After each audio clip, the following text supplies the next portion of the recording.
Hey there friends, on today's super quick tutorial video, I'm going to show you how to change the default search engine for Safari. It's actually pretty simple. Let's do it right now.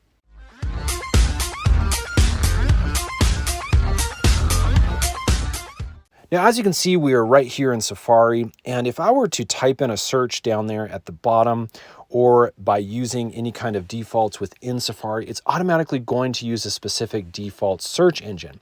Now, in this video, we're going to show you how to change that, and it's normally defaulted to Google, but there are a couple other options that we can actually use.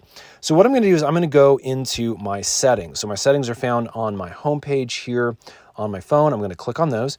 And then once you're in settings, go ahead and scroll down until you find Safari. You can see it's right in the middle of the screen for me. I'm going to click on Safari. So at the top, you can see that we have some defaults, and under the search engine, you can see that it's set to Google.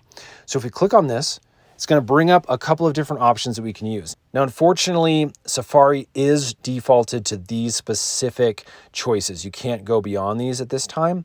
But if you wanted to go to Yahoo, you want to do DuckDuckGo, you can choose one of these options. Again, at this point, I'm going to stay on Google. But if I clicked on these other ones, you can see the check mark would eventually show up on that one. So I'm going to stay with Google. We'll click on the back button and go back into our settings. That's it, friends. That's how you switch that default search engine using your iPhone for Safari. If this has helped, hit that thumbs up button. Subscribe, because we are coming out with a ton more of these helpful videos for you. Those will be released really, really soon. All right, we'll see you again on the next one.